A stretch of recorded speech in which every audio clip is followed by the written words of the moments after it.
Jadi jangan jadikan uang itu ketika kita beri dan lain sebagainya sebagai umpan untuk Tuhan balikin berkali-kali lipat.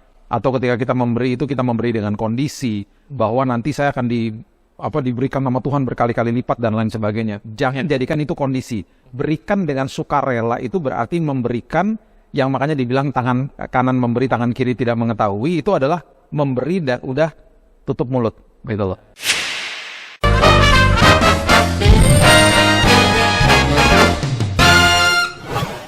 Di dalam kekristenan itu yang kita perlu pahami adalah betul memang ada tabur tuai. Apa yang kita tabur, kita akan tuai. Kita tabur kejahatan, yang kita akan nanti menuai hal-hal yang pasti nggak enak dalam hidup ini. Kita pasti ribet hidupnya. Ya. Kita menabur kebenaran, kita akan menuai hal-hal baik dalam hidup ini.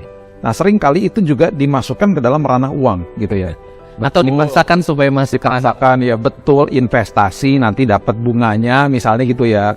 Tetapi ketika kita masukkan itu ke dalam pemberian kita kepada Tuhan, dan itu menggelitik saya ketika misalnya orang naikin amplop, bilang, Tuhan, ini 10% ya Tuhan. Terus mereka bilang gini, Tuhan balikin ya Tuhan berkali-kali lipat. Itu berarti kalau bagi saya ya, 10% itu umpan. Betul. Umpan supaya dikasih berkali-kali lipat. Padahal semua yang ada sama kita itu milik Tuhan. Jadi semua punya kita tuh punya Tuhan, gitu loh. Jadi kalau kita memberi, kita harusnya memberi dengan hati yang bersukacita. Kita memberi tanpa kondisi.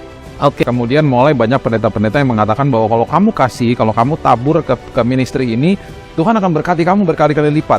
Bahkan kalau kamu nggak punya uang, kamu kasih deh uang kamu, nanti kamu tiba-tiba dapat mujizat, gitu loh. Nah itu kembali ke dalam hati kita masing-masing. Ada orang yang menabur dan dengan hati yang benar, sikap hati yang benar, mereka menuai pertolongan Tuhan, gitu loh. Tapi kalau mereka nggak punya hati dan Tuhan nggak kasih desire itu dan tidak kalau mereka berdoa tuh kayaknya nggak ada damai sejahtera untuk nabur ke situ atau nabur ke situ, ya nggak usah. Kan kita harus kasih dengan sukarela, kasih dengan sukacita, itu kan hatinya, kan begitu. Kemudian ada lagi pengajaran-pengajaran, dan ini pernah dengar sendiri ya. Pendetanya tuh ngomong gini, ayo Bapak Ibu jangan lupa ngasih. Kalau Bapak Ibu nggak ngasih, nanti kalau sakit saya ngerepot. Saya ngerepot. Nanti saya didatengin, Bapak Ibu minta doain saya. Nah, jemaat yang dengar berpikir begini, kalau gue nggak ngasih, ntar gue sakit lagi. Kalau gue nggak ngasih persembahan, ntar ada bencana lagi dalam rumah gue. Ntar gue jadi ngerepotin hamba Tuhan ya. Itu komennya banyak banget. Oh ya siap Pak Pendeta, siap gitu. Itu kasihan banget sih. Itu Tuhan apa preman ya guys? Makanya eksploitasi jemaat untuk kepentingan dia misalnya. Kan ada tuh gereja yang misalnya memapang papan pengumuman misalnya, isinya tuh daftar pemberi persembahan atau perpuluhan gitu ya. Atau saya kadang bingung ya, itu kira-kira alasan motivasi gereja melakukan itu gimana? Mereka mau melakukan itu ya sah-sah saja. Mungkin di dalam benak mereka mau memberikan laporan kepada jemaat bahwa sekian loh ya kami terima. Tapi kalau itu motivasinya kembali untuk membuat jemaat itu dibanding-bandingkan dengan jemaat yang lain.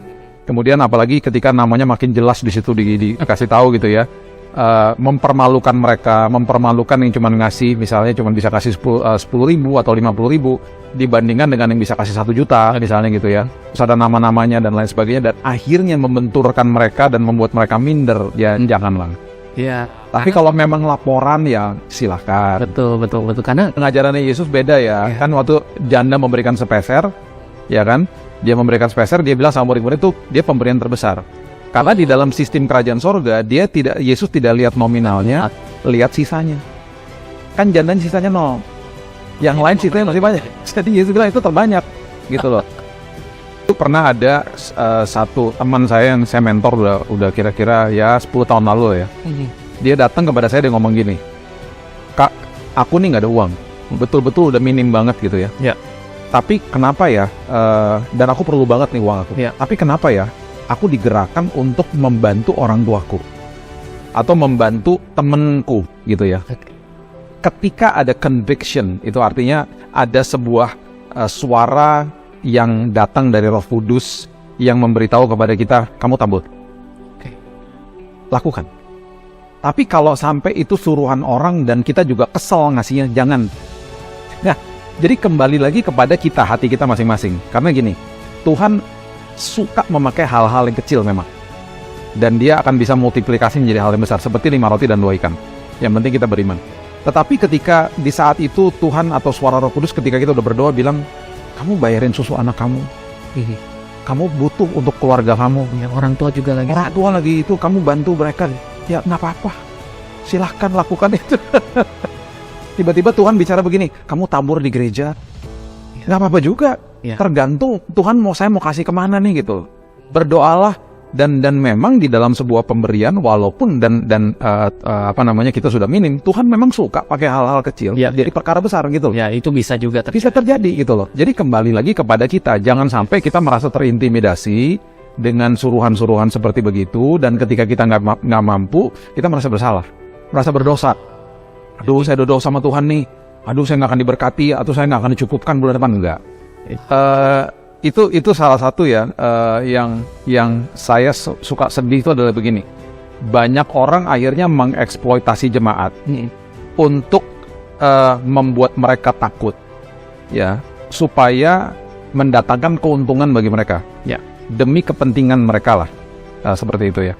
Itu sebenarnya sesuatu yang bagi saya tuh menyedihkan, dan akhirnya membuat banyak jemaat yang akhirnya tidak produktif di dalam pertumbuhan rohani mereka, dan seringkali mereka kecewa, mereka keluar.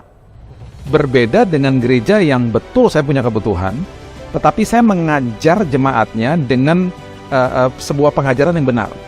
Jadi ayo kita memberi dengan sukacita, bukan dengan paksaan, bukan dengan memberikan rasa tuduhan, rasa bersalah kepada mereka, karena Roh Kudus atau Yesus tidak pernah menuduh, tidak memberikan rasa bersalah kepada kita sampai kita merasa kayaknya waduh, saya berdosa banget nih kalau nggak lakukan ini, ya.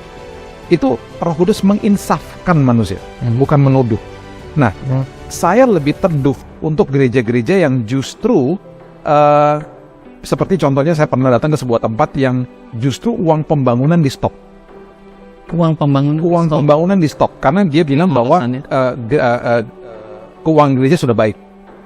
Keuangan gereja sudah mapan, sudah baik, kita stop ya Bapak Ibu. Itu akhirnya membuat jemaatnya makin mau memberi gitu loh. Berarti kan mereka sudah berpikir bahwa oh, ini gereja ini sudah melakukan tugasnya dengan benar, mengelola keuangan dengan benar. Oke. Bahkan ada beberapa gereja juga yang tidak menjalankan kantong kolektor misalnya kan. Kalau mau kasih nanti on the way out silahkan misalnya gitu. Itu bagi saya lebih teduh dan lebih memberikan jemaat tuh kesadaran dan justru kedewasaan rohani gitu loh. Oke. Bagi saya begitu ya. Benar kan? Nasihat saya sih adalah ajarkanlah jemaat di dalam kebenaran firman yang memiliki nilai kerajaan sorga. Dan kita harus mengajar jemaat itu bahwa semua yang ada di dalam hidup kita ini adalah semuanya 100% punya Tuhan. Kita hanya 100% punya. Uang kita juga kita harus kelola. Nah, jadi jangan jadikan uang itu ketika kita beri dan lain sebagainya sebagai umpan untuk Tuhan balikin berkali-kali lipat. Atau ketika kita memberi itu kita memberi dengan kondisi bahwa nanti saya akan diberikan sama Tuhan berkali-kali lipat dan lain sebagainya. Jangan jadikan itu kondisi. Berikan dengan sukarela itu berarti memberikan yang makanya dibilang tangan kanan memberi, tangan kiri tidak mengetahui. Itu adalah memberi dan udah tutup mulut, gitu loh. Dalam hatinya tuh teduh. Itu artinya begitu. Artinya bukan berarti saya nggak boleh kasih tahu teman, bukan. Di dalam hidup kita sendiri pun tangan kanan, tangan kiri nggak tahu, itu berarti kita sendiri di dalam hidup kita teduh sendiri gitu, tanpa kondisi. Jadi ketika sikap hatinya seperti itu, kita tidak akan kecewa sama Tuhan. Karena Tuhan akan bisa melakukan mujizat dan dia selalu on time karena kita adalah anaknya dan kita punya akses kepada Bapa. Waktu tinggal di rumah orang tua saya dulu, buka kulkas, minum susu, makan roti apa aja, punya mereka, punya saya. Betul. Gitu loh, itu namanya akses. Jadi ketika kita beri, kita berinya tuh dengan sukacita yang luar biasa karena ini punya Tuhan semuanya gitu. Tetapi jangan dijadikan itu sebagai umpan. Tuhan balikin ya gitu. Kayak orang panik. Berikan dengan sukarela dan close, selesai udah.